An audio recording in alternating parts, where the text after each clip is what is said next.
Welcome to Ultravision school Patdi. આપણે 12 સાયન્સની અંદર પ્રકરણ 2 જે બધી લિંગી પ્રજનન ઘટનાઓ જે છે એના વિશે વાત કરવાની છે.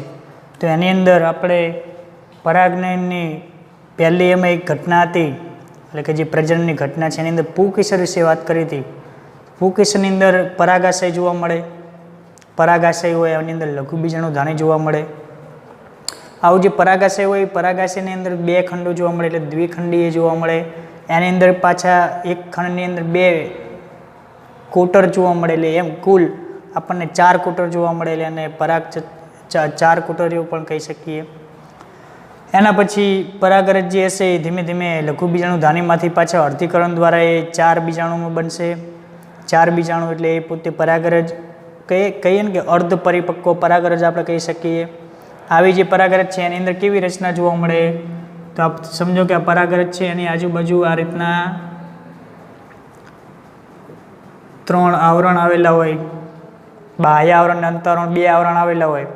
તો એમાં અંત આવરણ હોય, પછી બાહ્ય આવરણ હોય તો એ સ્પોરોપોલેનનું બનેલું હોય. અંત આવરણ અંદરનું આવરણ હોય તો એ આપણને પેક્ટોસેલ્યુલોઝનું બનેલું હોય, એટલે બંનેનું મિશ્રણ પેક્ટો પ્લસ સેલ્યુલોઝ એટલે પેક્ટોસેલ્યુલોઝનું બનેલું જોવા મળે. બરાબર છે. એની અંદર પાછું જે પરાગરજ સ્પોરોપોલિન છે આજુબાજુ સ્પોરોપોલિન એને ઉત્સેજકો એસિડ બેઝ આની સામે રક્ષણ આપવાનું કાર્ય કરે. તો આ પ્રકારે કંઈક આપણે પરાગરજની અંદર રચના જોઈ હતી. બરાબર. હવે બીજી વાત કરીએ કે પરાગનયનની ક્રિયા થાય એ પશ્વ પરાગનયન વિકાસ, એટલે કે હજુ પરાગનયનની ક્રિયા થવાની શરૂઆત હોય એની પરાગનયનની ક્રિયા જ્યારે પરાગાશય ઉપર સ્થાપિત થાય ને પહેલાં પરાગનયનની જે ક્રિયા થાય એ કેવી રીતના થાય, કારણ કે આપણે કેટલા સુધી જોયું હતું આગલા લેક્ચરની અંદર કે આ જે પરાગરજ છે એ બની ગઈ. બરાબર. એની અંદર અર્ધીકરણ અને લઘુબીજાણુ પણ બની ગયા. એ લઘુબીજાણુ હવે ત્યાંથી મુક્ત કેવી રીતના થશે એ આપણે પરાગનયનની ક્રિયા વડે પવન દ્વારા કે કીટક દ્વારા એ કોઈ પણ માધ્યમ દ્વારા એ મુક્ત થઈ અને છેક પરાગાશય સુધી પહોંચે. બરાબર. તો આ જે વચ્ચેની ક્રિયા છે એને આપણે એમ કહીએ કે આમાંથી લઘુબીજાણુમાંથી પરાગરજ મુક્ત થયો. એ પરાગરજની અંદર પાછા આપણે સમભાજનની ક્રિયા થાય એટલે 2 કોષ બને, એક નાલ કોષ ઉપર બને અને નીચે જનન કોષ. બરાબર. એક જનન કોષ અને એક નાલ કોષ. આ જે બંને કોષની રચના થાય એમાં 60% આવૃત બીજધારી જે વનસ્પતિ છે એ બધાની અંદર દ્વિકોષીય રચના થાય. એટલે આ રીતના 2 કોષ છે એ 2 કોષની રચના ધરાવતો 60% આવૃત વનસ્પતિની અંદર થાય. એની મેં સમજ આપણને ગયા લેક્ચરની અંદર આપેલી, ગયા ભાગની અંદર.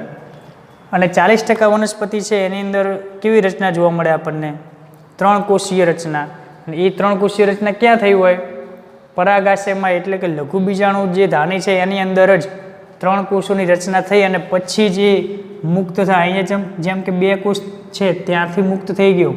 બરાબર. બંનેની અંદર 60% વનસ્પતિ ને 40% વનસ્પતિ, એમાં બંનેની અંદર ત્રિકોષીય રચના તો બનશે જ છેલ્લે, પણ શરૂઆતમાં બંનેમાં કંઈક અલગ જોવા મળે છે.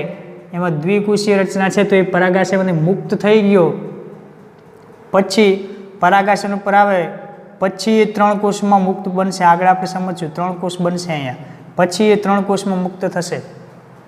અને જ્યારે બાકીની જે વનસ્પતિ છે એની અંદર શું થશે? પરાગાશયની અંદર જ લઘુબીજાણુ ધાનીની અંદર જ એ 3 કોષની રચના બની જાય છે. અહીં પરાગાશય પર આવી પછી 3 કોષની રચના થતી નથી. બરાબર. જુઓ હવે જનનકોષ, નાલકોષ. જનનકોષ હશે, આખી પરાગરજ છે એ પરાગાશય ઉપર સ્થાપિત થઈ પરાગનયનની ક્રિયા વડે પરાગરજ ઉપર એવી રીતે કઈ રચના થશે, એવી રીતે કઈ ઘટના બનશે કે જેના કારણે પરાગરજ જે છે એ પોતાના બંધારણમાંથી પરાગ નલિકાનો વિકાસ કરે. આપણને અહીંયા જે જોવા મળે પરાગ વાહિની બહારની, અને અંદરની જે બ્લેક આપણને દેખાય એ પરાગ નલિકા, પરાગાસન, અને આ જે છે એ પરાગરજ. તો હવે પરાગરજ છે એ પોતાના 2 જે કોષ છે, ઉપરનો નાલ કોષ અને નીચેનો જનન કોષ. તો જનન કોષ જે પોતે છે એ સમભાજન થઈને 2 કોષ બનાવે. કેટલા કોષ? 2 કોષ બનાવશે. 2 કોષ બનાવે એ અહીંયા આપણે કદાચ તમે અહીં જોઈ શકતા હો કે અંદર વાદીગ્રહના મેં 3 ટપકા દોરેલા છે પરાગનલિકાની અંદર 1, 2 અને 3, બરાબર. ત્રણે એની અંદર 3 કેવી રીતના કોષ બન્યા? તો જનન કોષ જે છે નીચેનો એ જનન કોષ સમવિભાજન થયો એટલે એની અંદર 2 કોષ બન્યા અને ઉપરનો નાલ કોષ જે છે એ એમને એમ રહેશે, બરાબર. નાલ કોષ એ ઉપર એમને એમ રહેશે એટલે એમ કુલ 3 કોષ. એમાંથી સમજો કે ઉપરના 2 હોય તો એ કયા? જનન કોષ, અને નીચેનો એક સમજીએ એ નાલ કોષ, બરાબર. હવે 3 કોષો આગળ વધશે પરાગનલિકાની અંદર નીચેની તરફ વહન પામશે અને અંડક સુધી પહોંચશે. એટલે હવે આપણે અંડકની જે ઘટના છે, અંડકની અંદર શું શું ક્રિયાઓ થાય છે એના વિશે આપણે સમજ લેવાની થશે. એ અહીંયા સ્ત્રી કેસરની અંદર વાત થશે, બરાબર. અત્યાર સુધી આપણે જે ભણ્યા કેટલું ભણ્યા? પરાગનલિકાનો વિકાસ અને પરાગનલિકા પછી એમાં જન્યુઓનો વિકાસ, નરજન્યુનો વિકાસ. આ જે બંને નરજન્યુ વિકાસ થયો જનનકોષમાંથી, એ બંને નરજન્યુનો વિકાસ. હવે એની અંદર આપણે વાત કરી કે પરાગરજ જે હશે એ કેવી રીતના પોતાના એ બંધારણમાંથી પરાગનલિકાનો વિકાસ કરે? તો એ પોતે શર્કરા અને પાણીનું શોષણ કરશે પરાગાસન ઉપરથી. પરાગાસન સ્ત્રી કેસરનું હશે એની ઉપરથી એ શર્કરા અને પાણીનું શોષણ કરશે. શોષણ કરે એટલે એનો ફૂલાવાની ક્રિયા થશે. એનું અંતઃઆવરણ જે છે આગળ આપણે સમજી ગયા છીએ, અંતઃઆવરણ એ ફૂલાશે.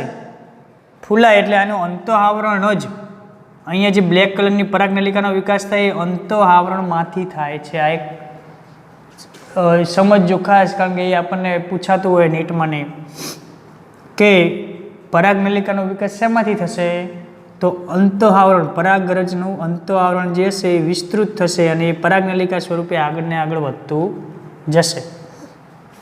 એટલે અંતઃઆવરણ બહાર નીકળી પરાગનલિકાનો વિકાસ કરશે. કોનું શોષણ કરશે? શર્કરા અને પાણીનું. હવે આટલા સુધી જે આપણે ક્રિયા સમજ્યા એમાં સમજો કે સ્ત્રી કે પુકેસરમાં પરાગરજ ઉત્પન્ન થાય, પરાગનયન વડે આગળ વધશે અને પછી ક્યાં જશે? સ્ત્રી કેસર ઉપર. આ 3 ઘટનાને આપણે સમજવાની છે. એમાંથી ફક્ત પુકેસર સમજ્યા આપણે. કઈ સમજ્યા? પુકેસર સમજ્યા. પરાગનયનની જે ઘટના છે એ ખાલી અહીંયા એક આપણે શબ્દ સ્વરૂપે પરાગનયન અહીંથી અહીંયા સુધી થયું, પણ કયા માધ્યમ દ્વારા થાય છે એ માધ્યમને આપણે ભણવાના બાકી છે, બરાબર. એટલે પુકેસરની વાત થઈ કે પરાગરજ કેવી રીતના ઉત્પન્ન થાય, લઘુબીજાણુ કેવી રીતના મુક્ત થાય, એનું જનન કેવી રીતના થાય એ સમજ્યા. પરાગનયનનો ખાલી અહીંયા એક શબ્દ સમજ્યા અને એની આખી ઘટના છે આપણે આગળ સમજવાની છે. ત્યાંથી ડાયરેક્ટ આપણે કૂદકો લગાવીને હવે સ્ત્રી કેસર ઉપર આપણે સમજવાનું છે. એટલે પુકેસરના ભાગોની સમજ લીધું, પુકેસરના જન્યુની સમજ લીધી. હવે સ્ત્રી કેસરના જન્યુની સમજ લેશું અને સ્ત્રી કેસરના ભાગોની સમજ લેશું. પછીથી આપણે પરાગનયનની જે ઘટના છે એના વિશે થોડીક વધારે માહિતી આપણે પછીથી લેવાની છે. હવે આવી પ્રથમ પરાગનલિકાનો જે વિકાસ છે ને એ કોની અંદર જોવા મળે? તો પોપ્યુલેકામાં જોવા મળે, જે જીબી એનસી નામના વૈજ્ઞાનિકે શોધ કરી હતી, બરાબર. આપણને ક્યાંક બુકમાં નથી આપેલું પણ ધ્યાનમાં રાખીએ, નીટની અંદર કામ આવે. તો પોપ્યુલિકાની અંદર પ્રથમ પરાગનલિકાનો વિકાસ જોવા મળ્યો હતો, ત્યાંથી શોધ થઈ. સૌથી લાંબી નલિકા કોની? પરાગનલિકા. મકાઈની અંદર જોવા મળે સૌથી લાંબી પરાગનલિકા, એટલે આ જે લંબાઈ છે, બરાબર. હવે પરાગરજનો ઉપયોગ શું? તો પરાગરજ જે છે ને એ ખૂબ જ પોષક તત્વોથી સમૃદ્ધ હોય અને ઘણી બધી એની અંદર પોષક તત્વો રહેલા, એને ખોરાક તરીકે ઉપયોગો એ પશ્ચિમી દેશોની અંદર પણ કરતા હોય છે. કયા સ્વરૂપે કરે છે? તો ખાલી પુષ્પોમાંથી ડાયરેક્ટ પરાગરજનો ઉપયોગ કરે? તો કે ના, એની ગોળીઓ બનાવવામાં આવે અથવા તો સિરપ, પ્રવાહી જે માધ્યમ છે એ પ્રવાહી માધ્યમ સિરપનો ઉપયોગ પણ કરી અને એને લોકો સુધી પહોંચાડવામાં આવે. રમતવીરો એટલે અને ઘોડાની રેસની અંદર એ મદદ થશે, એટલે મદદ કરે છે. રમતવીરોને ઘોડાની દોડ હોય તો એના માટે રમતવીરો એ ગોળીનો ઉપયોગ કરે કે જેનાથી એને તાકાત મળી રહે, તો એની અંદર પરાગરજનો ઉપયોગ થાય છે. જીવિતતા અલગ અલગ જે પરાગરજ છે એની જીવિતતા પણ અલગ અલગ હોય, એનું જે પરિબળ છે એના આધારે એ નક્કી થઈ શકે. સમજો કે ભેજવાળું વાતાવરણ વધારે હોય, તાપમાન વધુ ઓછું હોય, બરાબર, એવા માધ્યમને આધારે એની જીવિતતા નક્કી કરી શકાય છે અથવા તો એની જીવિતતા હોય છે. દરેકની સમયગાળો સરખો હોતો નથી. સમજો કે ઘઉં અને ચોખા છે તો એ 30 મિનિટ સુધી જ જીવિત રહી શકે. કેટલી? 30 મિનિટ સુધી. એમાંથી પરાગરજ મુક્ત થાય પછી 30 મિનિટની અંદર જો એ પોતાના જે પરાગાસન છે ત્યાં સુધી ના પહોંચી જાય તો એ મૃત્યુ પામશે, એટલે કે નિષ્ક્રિય થઈ જશે. 30 મિનિટ સુધી જીવિત રહી શકશે ઘઉં અને ચોખાની અંદર. બાકી બધાના જે આપણે કુળની વાત કરીએ 11મા ધોરણની અંદર 5મા ચેપ્ટરની અંદર આપણે 3 કુળ સમજેલા છીએ. લિલિએસી કુળ, ફેબેસી કુળ, બરાબર. આ કુળ છે એવા ઘણા બધા કુળની જે ગોઠવણી છે એમાંથી લેગ્યુમિનેસી, સોલેનેસી અને રોઝેસી કુળ છે. ત્રણેય કુળની અંદર જે વનસ્પતિનો સમાવેશ થાય એ બધી જ વનસ્પતિ મહિનાઓ સુધી જીવિત રહી શકે, એટલે કે એની પરાગરજ હશે એ મહિનાઓ સુધી જીવિત રહી શકે છે, બરાબર. તો આ ખાસ યાદ રાખીએ કયા કુળની અંદર લાંબા સમય સુધી જીવિતતા રહી શકે પરાગરજની, તો લેગ્યુમિનેસી, સોલેનેસી અને રોઝેસી કુળની અંદર જોવા મળે. ઘઉં અને ચોખાની અંદર 30 મિનિટ સુધી આપણને એની જે જીવિતતા છે એ જોવા મળે છે. હવે પરાગરજની જીવિતતા એવી રીતના પણ ટકાવી શકાય છે કે નાઇટ્રોજન હોય તો નાઇટ્રોજનને -196 તાપમાને રાખી અને એની અંદર પરાગરજને જાળવી રાખવામાં આવે છે. આ આપણે એક યાદ રાખીએ કે નાઇટ્રોજન 196 તાપમાન માઇનસ એટલા તાપમાને પરાગરજનું સંવર્ધન કરી શકાય છે, બરાબર, એને જાળવી રખાય છે. અને પરાગનિધિ એવો એક શબ્દ આપણને આપેલો છે. પરાગનિધિ સ્વરૂપે એને આપણે બહાર વેચી શકીએ છીએ, એટલે એનાથી આપણને આવક મળશે, એટલે જે તે માધ્યમ કે જે તે વ્યક્તિને. તો આવી રીતના પરાગરજનું સંવર્ધન પણ એનું કરી શકાય છે આટલા તાપમાને નાઇટ્રોજનની અંદર. ચલો આ આપણે જે વાત કરીએ પરાગરજ સ્ત્રી કેસરની પહેલાંનો ભાગ એટલે પુંકેસરની વાત કરી. એની અંદર પશ્વ પરાગનયન આગળ આપણે સમજ્યા હતા ભાગમાં, એ એનું અગ્ર પરાગનયન સમજ્યા હતા, એટલે પરાગાશની અંદર હોય ત્યારની ઘટના સમજ્યા હતા. અત્યારે સમજાય પશ્વ પરાગનયન, પરાગનયન થાય પછી મુકાય પછીની ઘટનાની આપણે સમજ લીધી. એને ઉપયોગિતા અને જીવિતતા વિશે આપણે માહિતી લીધી. હવે નવો ટોપિક મેં વાત કરી કે પરાગનયનની ઘટના વિશે આપણે પછીથી સમજવાનું. સ્ત્રી કેસરની વાત કરીએ તો સ્ત્રી કેસર એ પણ એક પુષ્પનો પ્રજનનીય ભાગ છે, એ આપણને ખબર છે. હવે એ પણ આપણે 11મા ધોરણની અંદર સમજ્યા હતા કે એક સ્ત્રી કેસરી હોય, બહુ સ્ત્રી કેસરી હોય, એટલે કે સ્ત્રી કેસરની સંખ્યા હોય એ નિશ્ચિત હોતી નથી. એક સ્ત્રી કેસરી જોવા મળે એટલે એક જ સ્ત્રી કેસર જોવા મળે પુષ્પની અંદર, તો એ વટાણાની અંદર જોવા મળશે. બહુ સ્ત્રી કેસરી તો ઘણા બધા સ્ત્રી કેસરો જોવા મળે, એમાં પણ યુક્ત અને મુક્ત. યુક્ત એટલે જોડાયેલા અને મુક્ત એટલે સ્વતંત્ર. તો બહુ સ્ત્રી કેસરીમાં અફીણ છે તો યુક્ત સ્ત્રી કેસરી, જેટલા પણ સ્ત્રી કેસર છે બધા એકબીજા સાથે જોડાયેલા હશે, એમની ઓવરી હશે એ જોડાયેલી હશે. પ્રેક્ટિકલની અંદર પણ આપણે 12મા ધોરણમાં પ્રેક્ટિકલમાં આવે છે, પહેલો પ્રેક્ટિકલ એ સમજી લઈશું ત્યારે. અને 11માં 5મું ચેપ્ટર છે સપુષ્પી વનસ્પતિની બાહ્યકાર વિદ્યા, એની અંદર પણ આપણે આ બધી જ ઘટનાઓ સમજીએ છીએ, બહુ સ્ત્રી કેસરીને એક સ્ત્રી કેસરી. મુક્ત છૂટા સ્વતંત્ર સ્ત્રી કેસર જોવા મળે એ ચંપાની અંદર જોવા મળે. એટલે ચંપાનું પુષ્પ આપણે લઈએ તો એમાં સ્ત્રી કેસર છે એકબીજાથી અલગ હશે, અફીણની અંદર એકબીજા સાથે જોડાયેલા હશે, એટલે યુક્ત અને મુક્ત, બરાબર. ચલો હવે આપણે પરાગાસન જે છે ભાગ, એના પછી પરાગ તંતુ કહીએ અથવા તો સ્ત્રી કેસરનો તંતુમય ભાગ, પછી અંડકનો ભાગ અને પુષ્પાસનનો ભાગ. તો થોડીક ભાગોની ચર્ચા કરી લઈએ સ્ત્રી કેસરની અંદર. તો પરાગાસન એનું કામ શું, તો કે જે તે પરાગરજ છે પરાગરજને અથવા તો પરાગરજને સાચવવાનું કાર્ય કરે અથવા તો ખેંચવા માટેનું કાર્ય કરે. કેમ, તો પરાગાસન ઉપર એક ચીકણો પદાર્થ એ છોડે છે સ્ત્રી કેસર, એટલે પરાગાસન ઉપર જે કંઈ પણ પરાગરજ આવશે એ સીધી એની સાથે ચોંટી જશે, એટલે એક ચીકણો પ્રવાહી પદાર્થ એ છોડે છે એવું પણ આપણે કહી શકીએ.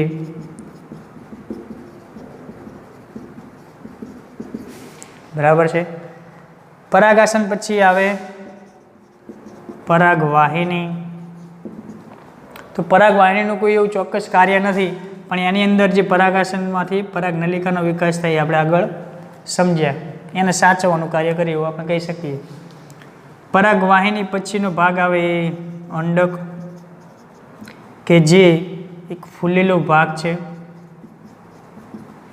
કેવો ભાગ છે? ફૂલેલો, ગોળાકાર. કોઈ પુષ્પ હોય તો એની અંદર વચ્ચે સ્ત્રી કેસરને આપણે જોઈએ અને એને ખેંચીએ, તોડીએ તો એમાં આપણને નીચેનો ભાગ જોઈશું તો આ પ્રકારે ફૂલેલો જોવા મળશે, અને પરાગાસનનો ભાગ પણ આપણને એકદમ નિરખીને જોઈએ તો આપણને એ દેખાશે. બરાબર. ચલો, અંડક છે એ એની નીચે એક જરાયુ જેવો ભાગ હોય, એ જરાયુ સાથે આખું જે અંડક હોય એ જોડાયેલું હશે અંદરનું, આપણે જે આગળ ઘટના સમજવાની છે. ટૂંકમાં જરાયુ કે જે આપણને ફૂલેલો ભાગ જોવા મળશે, સોરી અંડક, અને જરાયુ હશે તો એ અંડકનું જોડાણ કરવાનું કાર્ય કરશે. એ આગળ પણ આપણે સમજ્યા છે. જરાયુનું કાર્ય શું? તો અંડકને જોડશે અહીંથી. બરાબર. તો આ રીતના આપણે સ્ત્રી કેસરની અંદર એના ભાગોની ચર્ચા કરી. અંડકની સંખ્યા દરેકની અંદર અલગ અલગ હોઈ શકે, એટલે ઘણી વનસ્પતિ જેની અંદર અલગ અલગ હોઈ શકે. સમજો કે અંડકની સંખ્યા 1. ઘઉં, ડાંગર અને કેરી. ઘઉં હોય તો એનો દાણો કેટલો હોય? એક જ દાણો હોય ને, એ એક ફળ ગણાય, એક દાણો. ડાંગર તો એક પણ એક સ્વતંત્ર એક જ જોવા મળે. કેરી તો એક એની અંદર એક જ ગોટલો હોય, એક જ બીજ હોય ને, ગોટલો એ બીજ, એક જ બીજ હોય, એટલે એક જ અંડક હોય. અંડકની સંખ્યા જેટલી વધારે એટલી જ બીજની સંખ્યા વધારે. એટલે અહીંયા એક જ અંડક હોય તો સમજો કે બધા પોતપોતાના બીજ સ્વરૂપે એક સિંગલ જ હોય. કેરી છે તો એ ગોટલાની અંદર એક જ જોવા મળે, કારણ કે એક જ અંડક હતું. વધારે અંડક હોય તો સમજો પપૈયુંને આપણે વચ્ચેથી કાપીએ, તરબૂચ છે, તરબૂચને આપણે વચ્ચેથી કાપીએ એટલે આપણને બીજ એની અંદર કેટલા બધા જોવા મળે? ઘણા બધા જોવા મળે. એ ફળ એક જ કહેવાય, પણ અંદર બીજ કેટલા જોવા મળે? ઘણા બધા, સંખ્યા વધારે જોવા મળે. તો એ પપૈયાની અંદર અને તરબૂચની અંદર આપણે કાપીએ એટલે એની અંદર આપણને ઘણા બધા બીજ જોવા મળે, અને બીજ પણ પપૈયાની અંદર સ્પષ્ટ દેખાશે.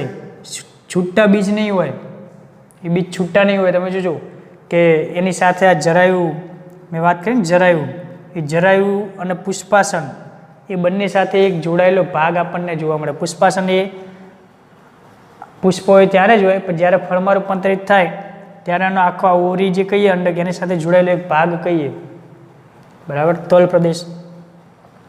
તો આ જરાયુ આપણને પપૈયામાં દેખાશે. બીજને ખેંચી લે, બીજની નીચે સહેજ સફેદ તાંતણા જેવો ભાગ હોય એને આપણે જરાયુ કહી શકીએ. એટલે જરાયુ બીજને પકડી રાખવા માટેનો એક ભાગ એ જરાયુ. ચલો, તો આ પ્રકારે આપણે સ્ત્રી કેસરની વાત કરીએ. સ્ત્રી કેસરની અંદર પરાગાસન ઉપર પરાગરજ આવી અને મુક્ત થાય પછીથી એની આખી ઘટના બને. હવે આપણે આગળના લેક્ચરની અંદર આટલો જે ભાગ છે, કારણ કે આપણે સમજી ગયા કે પરાગરજ જે હતી એમાંથી નરજન્યુ 2 આવ્યા અને નાલકોષ એ વહન પામી અને અહીંથી અંડક સુધી પહોંચશે, જે પરાગનલિકા છે તે. બરાબર. પરાગનલિકા અહીંથી અંડક સુધી પહોંચે. તો અંડક સુધી પહોંચ્યા પછી એની અંદર કેવા કેવા બદલાવ આવે અને કેવી રચના એમાં જોવા મળે એના વિશે આપણે આગળના ભાગની અંદર ચર્ચા કરીશું. એટલે આ પ્રમાણે આપણે પુંકેસર વચ્ચે પરાગની ક્રિયા અને સ્ત્રી કેસર વિશે વાત કરીશું. સ્ત્રી કેસરની અંદર ઘણી બધી પ્રક્રિયાઓ, અંડકની અંદર જ ઘણા બધા ઘટનાઓ, ઘણી બધી પ્રક્રિયાઓ એની અંદર બને છે. એના વિશે આપણે આગળના ભાગની અંદર સમજીશું.